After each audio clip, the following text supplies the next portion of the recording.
अस्सलाम वालेकुम students. Secret channel की इस वीडियो में मैं आपके लिए 11th क्लास की फिजिक्स के चैप्टर 1 का लेक्चर लेकर आया हूं। अगर आपको ये वीडियो अच्छी लगे तो अपने दोस्तों के साथ शेयर करें, लाइक करें और सब्सक्राइब करें। तो आइए चलते हैं लेक्चर की तरफ। बिस्मिल्लाहिर्रहमानिर्रहीम। आज के इस लेक्चर में हम डिस्कस करेंगे कि साइंटिफिक नोटेशंस क्या होती हैं, फिर यूनिट्स को इंडिकेट करने के लिए कौन कौन सी कन्वेंशंस हैं, फिर एरर्स एंड अनसर्टेनिटीज़ क्या होती हैं। सबसे पहले साइंटिफिक नोटेशंस। जब भी किसी नंबर को 10 की कुछ पावर में लिखा जाता है उसको स्टैंडर्ड फॉर्म या साइंटिफिक नोटेशन कहते हैं। फॉर एग्जांपल 134.7 ये एक नंबर है। इसको अगर 10 पावर में लिखेंगे तो 1.347 इंटू 10 रेज़ पावर 2। तो ये 10 की पावर्स में हम इसको रिप्रेजेंट कर रहे हैं। तो so this is standard form और साइंटिफिक नोटेशन। तो आमतौर पे जितने भी नंबर्स हैं उनको साइंटिफिक नोटेशंस में लिखा जाता है या स्टैंडर्ड फॉर्म में लिखा जाता है। ये इसकी स्टैंडर्ड फॉर्म है। अब स्टैंडर्ड फॉर्म में लिखने का तरीका क्या है कि लेट्स से कि इसी को कंसिडर करें 11347। इंटरनेशनली जो प्रैक्टिस है उसमें इस तरीके से है कि जो लेफ़्ट साइड पे एक नॉन ज़ीरो डिजिट के बाद आपने पॉइंट लगाना है। अगर इसमें देखें, इसमें 3 डिजिट्स के बाद पॉइंट लगा हुआ है। अब ये पॉइंट एक डिजिट के बाद होना चाहिए, तो 1 पॉइंट इस जगह पे आएगा, 1 के बाद पॉइंट। तो 1 इसको लिखना ऐसे लिखना चाहिए 1.347 into 10 rays power 2। 10 rays power 2 कैसे आया कि देखें, इनिशियली अभी ओरिजिनली ये पॉइंट जो है 4 के बाद लिखा हुआ है। हमने इस पॉइंट को यहाँ से उठाया और 1 के बाद लिख दिया। तो इस जो ओरिजिनल पॉइंट लगा हुआ है इसमें और जो हमने अभी खुद साइंटिफिक नोटेशन में लिखने के लिए पॉइंट लगाया है, इनके दरमियान में 2 डिजिट्स हैं। तो इसलिए इसको 10 रेज़ पावर 2 लिखेंगे। तो ये लेफ़्ट साइड राइट साइड से हमने पॉइंट उठाया और उसको 2 डिजिट लेफ़्ट साइड पे लेके गए। जब राइट साइड से उठा के लेफ़्ट साइड पे लेके जाएंगे तो उस वक्त प्लस की फॉर्म में लिखेंगे पावर, जैसे कि 10 रेज़ पावर प्लस 2 है। अगर राइट साइड से उठा के लेफ़्ट साइड पे लेके जाएंगे तो फिर माइनस में लिखेंगे, जैसे कि नीचे वाले एग्जांपल में मैं आपको बताता हूँ। तो हम 4 के बाद पॉइंट हमने यहाँ से उठाया और 1 के बाद लिख दिया। तो ये राइट साइड से उठा के लेफ़्ट साइड पे ले गए और कितने डिजिट लेंगे, 2 डिजिट लेंगे। तो इसलिए इसकी पावर 10 इंटू 10 पावर 2 हो जाएगी। तो साइंटिफिक नोटेशन में लिखने के लिए ये करना है आपने कि एक नॉन ज़ीरो डिजिट जो है उसके बाद लेफ़्ट साइड से आपने शुरू करना है। नॉन ज़ीरो डिजिट के बाद आपने पॉइंट लगाना है। फिर ओरिजिनल पॉइंट कहाँ पे लगा हुआ है उसका और जो आपने लगाया उसके दरमियान में देख लें डिजिट कितने हैं, तो उतनी 10 रेज़ पावर उस हिसाब से पावर बन जाएगी।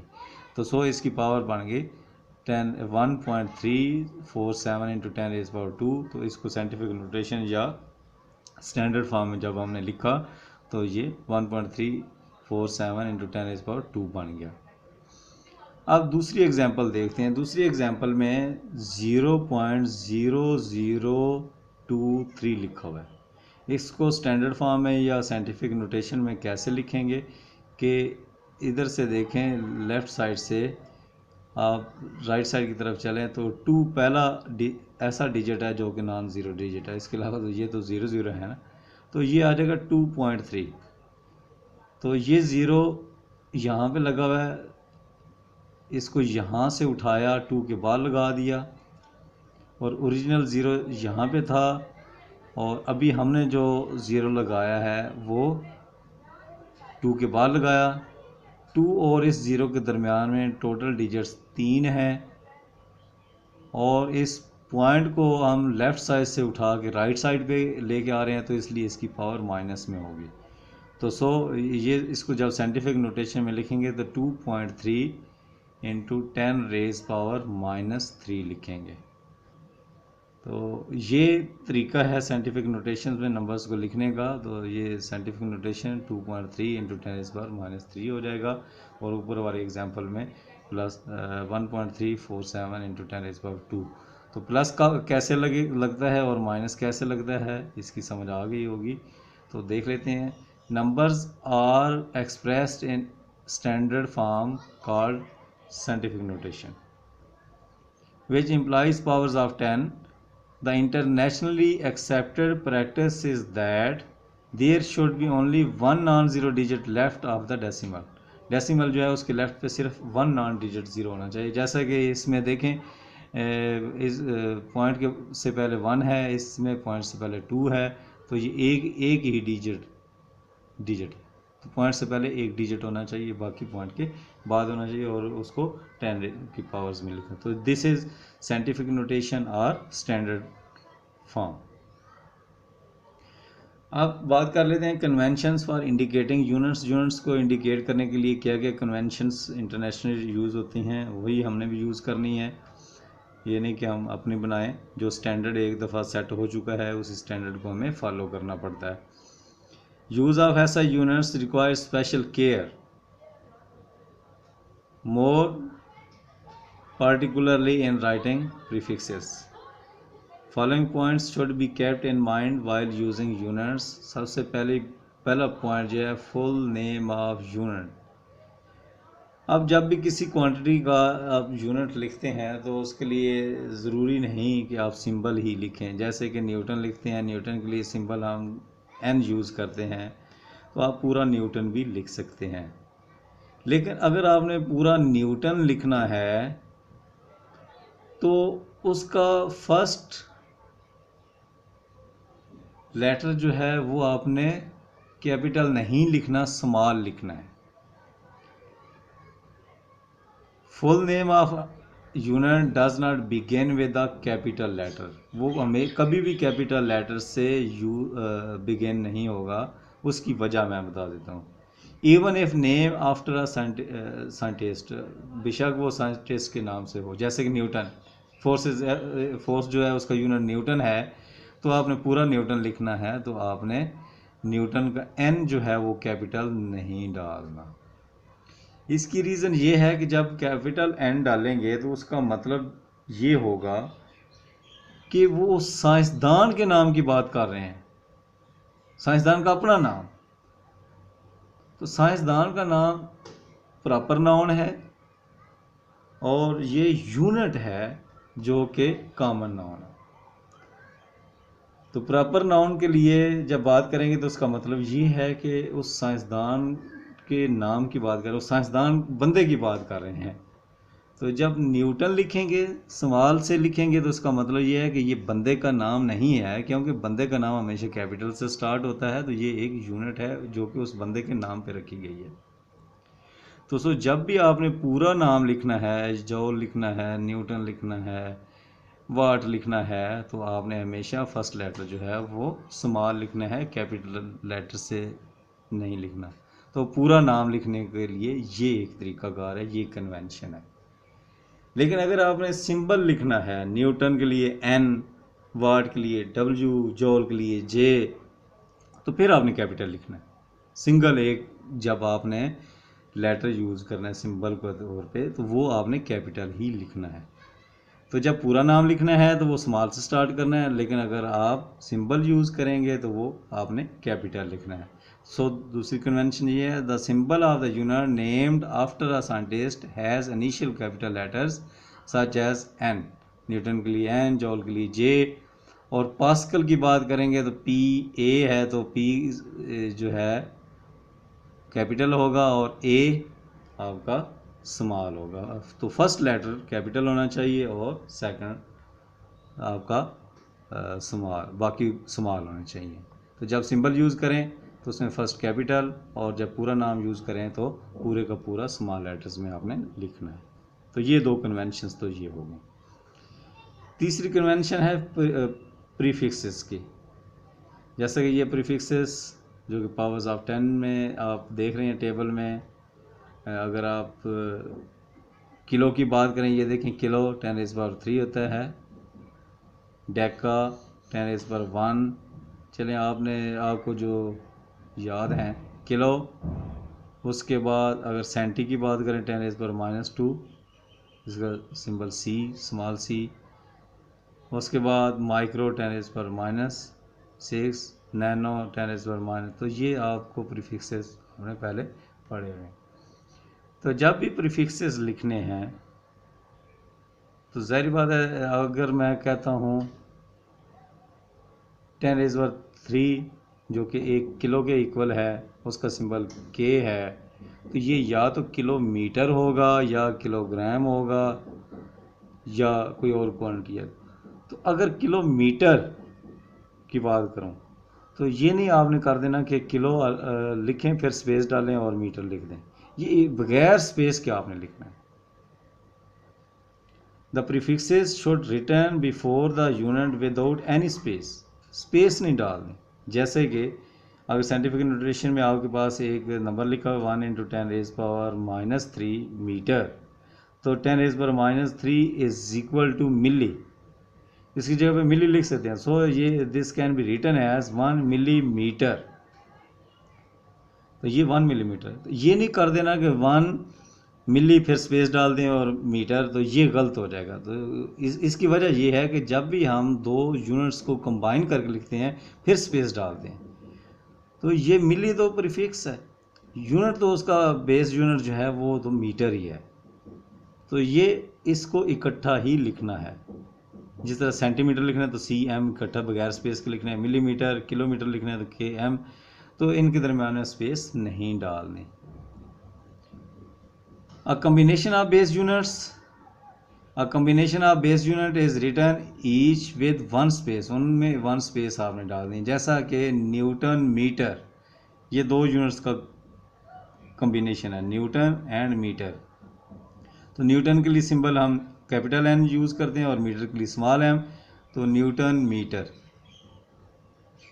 तो इनके दरमियान में आपने स्पेस डालना है। अगर आप स्पेस नहीं डालेंगे और गलती से आपने n भी स्मॉल लिख दिया तो इसका मतलब ही चेंज हो जाएगा। इसका मतलब ये हो जाएगा नैनोमीटर, जबकि ये एक्चुअली न्यूटन मीटर है। तो इस चीज़ का आपने ख़ास ध्यान रखना है कि जब दो यूनिट्स को कंबाइन करके लिखें तो उनके दरमियान में एक स्पेस डालना है, और जब प्रीफिक्सेस डालें तो बगैर स्पेस के डालना है। तो ये दो कन्वेंशंस जो हैं ये भी आपने याद रखनी है। उसके बाद compound prefixes are not allowed. आप ऐसे नहीं लिख सकते कि 1 माइक्रोफैरड।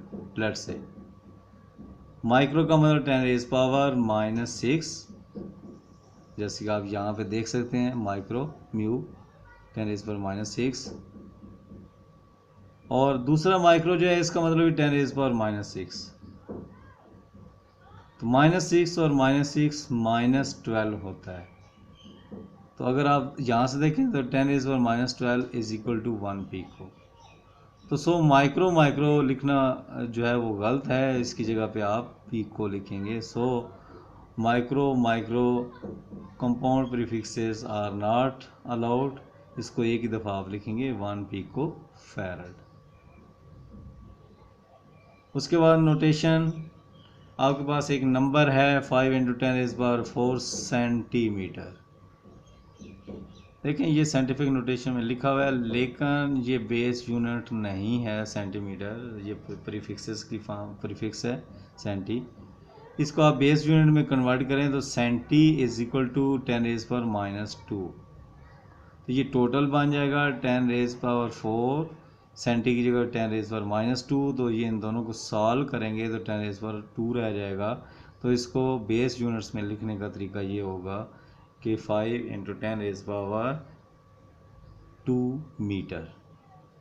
तो ये साइंटिफिक नोटेशन में जब लिखेंगे तो बेस यूनिट्स की फॉर्म में लिखेंगे। सेंटी को आप कन्वर्ट करेंगे और उसके बाद बेस यूनिट्स में आप आपने इसको लिखना है। तो जब भी नोटेशन हो उसको प्रीफिक्सेस को आपने सबसे पहले बेस यूनिट्स में कन्वर्ट करना है और उसके बाद ये लिखना है। उसके बाद बहुत इंपॉर्टेंट है convention when multiple of base units is raise to power. देखें आपको ये नज़र आ रहा है कि 1 किलोमीटर स्क्वायर, ये बज़ाहिर तो ऐसे लग रहा है कि मीटर के ऊपर स्क्वायर है, लेकिन ऐसा नहीं है, ये पूरे किलोमीटर का होल स्क्वायर है। लिखने का तरीका यही है, लिखेंगे ऐसे ही किलोमीटर स्क्वायर, लेकिन इसका मतलब ये है कि 1 किलोमीटर स्क्वायर, जैसा कि ये आगे लिखा 1 किलोमीटर स्क्वायर।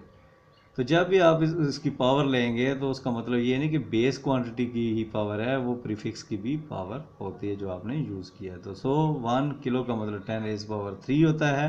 तो 10 रेज़ पावर 3 का स्क्वायर जो है वो लेंगे तो 10 रेज़ पावर 6 हो जाएगा। तो आगे मीटर स्क्वायर। तो जब भी आप इस प्रीफिक्स को कन्वर्ट करेंगे और इसकी अगर पावर है तो वो पावर जो है वो प्रीफिक्स की भी पावर होगी, और इस तरीके से आप इसको लिखेंगे। When multiple of base unit is raise to a power, the power applies to the whole multiple and do not base unit alone. Base unit अकेले की पावर नहीं है, ये लिखने के लिए ऐसे लिखेंगे, लिखा ऐसे ही होता है, लेकिन इसका मतलब ये है कि पूरा जो है होल पावर है, जैसा कि ये पूरी लाइन जो है इसमें करके दिखाया गया। तो ये कुछ कन्वेंशंस हैं जो कि आपने याद रखनी है। उसके बाद मेजरमेंट्स एंड प्रैक्टिकल वर्क। जब भी प्रैक्टिकल वर्क करें उसमें जो भी हम रीडिंग लेते हैं उसको आप मोस्ट सूटेबल जो भी यूनिट बनता है उसमें फौरी तौर पे नोट कर लें। प्रैक्टिकल में फौरी तौर पे रीडिंग नोट इसलिए कर दें कि बाद में भूल ना जाए, इतना वर्क हमने किया, और जो भी रीडिंग आई उसको फौरी तौर पे नोट कर लें, और जो भी आपको कन्वीनियंट लगती है यूनिट उसमें लिखें। आपके पास लेट से कि आप माइक्रोमीटर से उसको पढ़ रहे हैं, माइक्रोमीटर से जो भी मेजरमेंट आई मिलीमीटर्स में आई लेट से, तो जितने मिलीमीटर भी आई उसको आप उतने मिलीमीटर लिख लेट से कि 50 मिलीमीटर, तो आपने 50 मिलीमीटर फौरी तौर पे 50 मिलीमीटर लिख लेना है, बजाय इसके कि आप उसको बैठ जाएं कन्वर्ट करने के लिए कि इसको मैं मीटर में कन्वर्ट करूं, तो वो फिर लंबा काम हो जाएगा। जो भी मोस्ट कन्वेनियंट आपको लगती है यूनिट उसमें आप फौरी तौर पे उसको नोट करें। बाद में जब आप कैलकुलेशन करने लगें तो आप उसको बेस क्वांटिटी में कन्वर्ट कर लें, और मल्टीप्लाई डिवाइड ऐड जो कुछ भी करना है वो बाद में होता रहेगा। Measurements in practical work should be recorded immediately in the most convenient unit. For example, micrometer screw gauge measurement in millimeter and the mass of calorimeter in gram. तो बाद में क्या करें, but before calculation for the result all measurements must be converted to appropriate SI base unit. तो उनको base units में convert कर लें।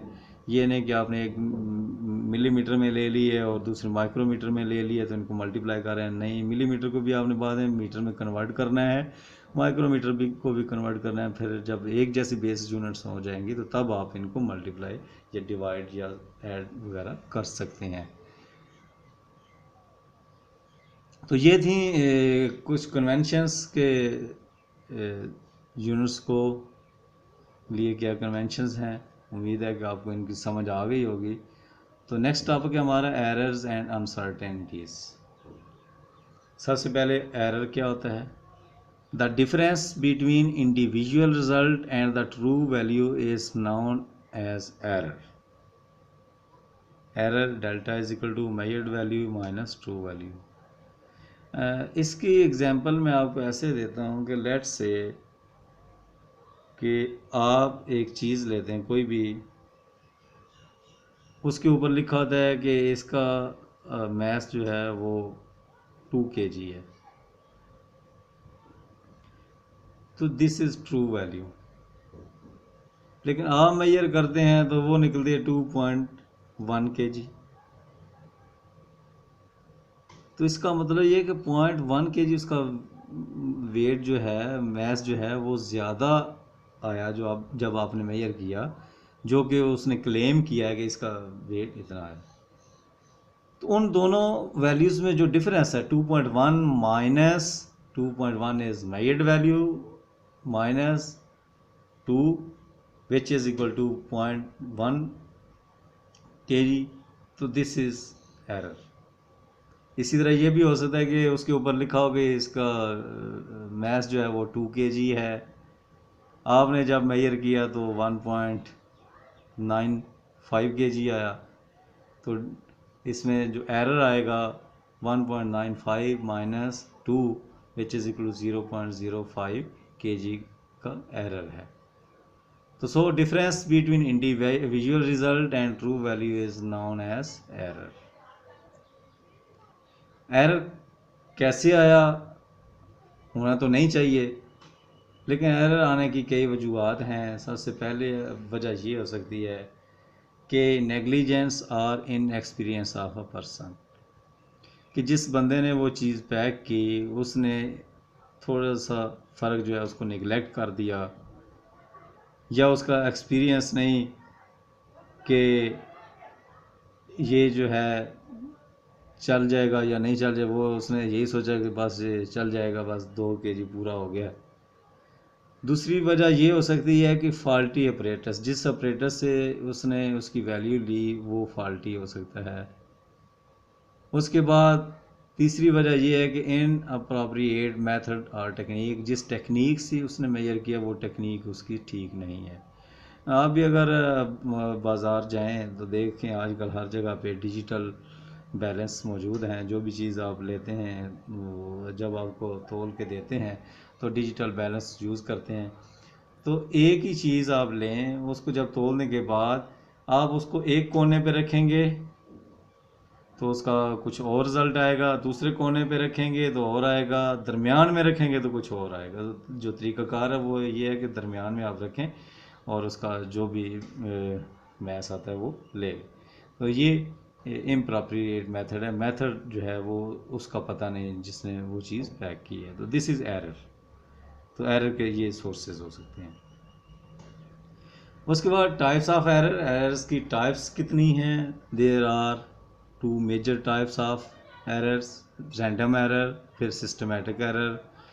रैंडम एरर एक ऐसा एरर होता है जिसका कोई पता नहीं कि ये किस वजह से आया है, ये कैसे आया है। लेट्स से कि एक ही चीज़ है, उसको एक दफ़ा आप तोलते हैं तो उसका वेट निकलता है 2 kg, दूसरी दफ़ा तोलते हैं उसी बैलेंस के ऊपर रख के तो 2.01, फिर तीसरी दफ़ा 2.02, फिर चौथी दफ़ा 1.95। सो एक ही चीज़ है, उसमें ना कोई चीज़ आपने ऐड की है ना ही उसमें से कोई चीज़ निकाली है, और उसको बार बार तोल रहे हैं एक ही बैलेंस के ऊपर, इंस्ट्रूमेंट भी वही है जिससे आप मेजर कर रहे हैं, तो रिजल्ट्स डिफरेंट आ रहे हैं। तो इस तरह का जो एरर है दैट इज़ रैंडम एरर। उसकी काजेस का कोई पता नहीं कि किस वजह से है, लेकिन उस रैंडम एरर को कम किया जा सकता है। एलिमिनेट तो नहीं किया जा सकता लेकिन कम किया। उसकी तरीक़ाकार ये है कि आप उसको बार बार 3-4 दफ़ा या 10 दफ़ा जो है उसको नोट करें, उसको मेजर करें और उसकी मेजरमेंट्स को नोट करें, फिर उसका मीन ले लें या एवरेज ले लें। जो एवरेज होगा उससे आपका एरर जो है, रैंडम एरर जो है वो कम हो जाएगा। Repeating the measurement several times and taking the average can reduce the effect of the random error. तो दिस इज़ रैंडम एरर। उसके बाद सिस्टमेटिक एरर, यानी जिस सिस्टम से आप मेजर कर रहे हैं उसका एरर। लेट्स से कि आपके पास बैलेंस है जिससे आपने मेजर करना है, उसके ऊपर आपने कोई चीज़ नहीं रखी और उसके ऊपर ऑलरेडी रीडिंग आ रही है 0.5 kg। तो 0.5 kg आप कोई भी चीज़ 1 kg रखेंगे तो वो 1.5 kg पड़ेगा, क्योंकि 0.5 kg तो इनिशियली उसकी रीडिंग थी। 2 kg रखेंगे तो 2.5 kg। तो 0.5 kg जो भी आप मेजरमेंट लेंगे उस बैलेंस से, जिस बैलेंस में इनिशियली 0.5 kg सेट है, तो वो उसमें ऐड होता जाएगा। तो दिस इज सिस्टमेटिक एरर, और सिस्टमेटिक एरर हर रीडिंग में इक्वली अफेक्ट करता है। तो उसका तरीक़ाकार ये है कि सबसे पहले जब भी आपने मेजरमेंट लेनी है कोई चीज़ बैलेंस से, लेट से आपने उससे उसका मैस जो है मेजर करना है, तो उसको इनिशियली ज़ीरो कर लिया जाए। तो आपने देखा कि जब भी आप बाज़ार जाते हैं कोई चीज़ लेने के लिए तो सबसे पहले वो उसको ज़ीरो करता है, ज़ीरो करने के बाद दुकानदार उसको ज़ीरो करता है, ज़ीरो करने के बाद आप कोई चीज़ जो है वो तोड़ते हैं। तो ये सिस्टमेटिक एरर कहलाता है कि जी सिस्टम के अंदर जो एरर है वो इक्वली तमाम रीडिंग्स पे इफेक्ट हो रहा है। Systematic error refers to the fact that influences all measurements of a particular quantity equally. It produces a consistent difference in the readings. इसकी causes zero error of instrument जो कि मैंने अभी बताया, poor calibration of instruments जो है उसको किसी दूसरे कैलिब्रेशन क्या होती है कि किसी एक अच्छे इंस्ट्रूमेंट के साथ कंपेयर करके उसका कंपैरिजन किया जाता है, तो वो कंपैरिजन सही नहीं किया गया। इनकरेक्ट मार्किंग ऑफ स्केल्स जो है उसकी मार्किंग सही नहीं है। जैसा कि आपने देखा कि एक स्टील रूल मिलता है और एक प्लास्टर का रूलर मिलता है, तो प्लास्टर के रूलर जो है वो कोई अगर कोई कंपनी ऐसी है जो कि ख़राब बना रही है तो उसकी मार्किंग सही नहीं होगी, वो आगे पीछे होगी। तो मार्किंग का सही ना होना, कैलिब्रेशन का सही ना होना और ज़ीरो एरर का ना होना ये इसकी काजेज़ हैं। इसको कैसे जो है वो रिड्यूस किया जा सकता है? सबसे पहले ज़ीरो एरर तो फौरी तौर पे ज़ीरो उसको करके किया जा सकता है। फिर ये है कि पुअर कैलिब्रेशन एक ऐसी चीज़ है, पुअर कैलिब्रेशन और इनकरेक्ट मार्किंग जो है इन दोनों के लिए यही तरीका है कि एक अच्छा सा इंस्ट्रूमेंट हो जिसके साथ इनको कंपेयर कर लिया जाए और फिर देख लिया जाए कि क्या इसमें कोई ये एरर है या नहीं है। Scientific systematic error can be reduced by comparing the instrument with another which is known to be more accurate. Thus, for systematic error, a correction factor can be applied. अब है uncertainty. That was error and uncertainty. Uncertainty is a type of error which takes the form of range. कैसे? For example आप बाज़ार से एक सलांटी का packet लेते हैं या चिप्स का पैकेट लेते हैं तो उसके ऊपर वेट लिखा होता है, मैस लिखा होता है, जो कि लेट से कि उसके ऊपर लिखा हुआ है 75.5 प्लस माइनस 0.5 जी ग्राम। इसका मतलब ये है कि 75.5 में से 0.5 ग्राम कम भी हो सकता है, माइनस कम भी हो सकता है, कम होगा तो ये 75 रह जाएगा, और इसमें 0.5 ग्राम ज़्यादा भी हो सकता है, जब ज़्यादा होगा तो ये 76 हो जाएगा।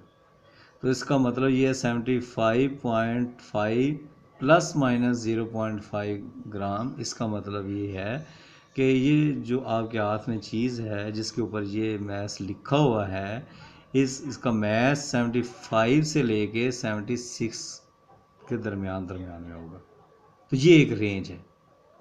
तो जब ये एरर रेंज की फॉर्म इख्तियार कर लेता है तो उसको अनसर्टेनिटी कहते हैं। और अनसर्टेनिटी जो है वो कितनी निकली कि 75 और 76 के दरमियान में 1 ग्राम जो है वो उसका डिफरेंस है। इसका मतलब ये है कि 75 ग्राम 1 ग्राम जो है इसमें जो है एरर हो सकता है। तो so has uncertainty of plus minus, इसमें ये रेंज की फॉर्म लिखी, प्लस माइनस की फॉर्म में जो लिखा होगा दैट इज़ अनसर्टेनिटी, और प्लस माइनस 0.5 ग्राम, और जो कि हमने कहा कि टोटल 1 ग्राम बनता है। माइनस की तरफ भी 0.5 और प्लस की तरफ भी 0.5 का डिफरेंस हो सकता है, तो टोटल 1 ग्राम का फ़र्क हो, तो दिस इज़ अनसर्टेनिटी। इसकी काजेज़ क्या हैं? इसकी काजेज़ लिमिटेशन ऑफ इंस्ट्रूमेंट की लिमिटेशंस हैं। उसके बाद natural variations of the object being measured, जिस ऑब्जेक्ट को हम मेजर कर रहे हैं उसमें नेचुरल वेरिएशंस भी हो सकती हैं। फिर वो जो पर्सन जो उसको मेजर कर रहा है उस पर भी डिपेंड करता है, पर्सन टू पर्सन ये चीज़ें वेरी करती हैं। तो ये काजेज़ इसकी हो सकती हैं। तो उम्मीद है कि आपको आज का ये लेक्चर भी पसंद आया होगा। इन चीज़ों को देखें और अच्छे तरीके से समझें। मैंने तो अपनी तरफ से पूरी कोशिश की है कि हर चीज़ जो है अच्छे तरीके से एक्सप्लेन कर दूं। अभी आप पे डिपेंड करता है कि आप इससे कितना सीखते हैं। आज के लिए इतना ही काफ़ी है। अल्लाह हाफिज़।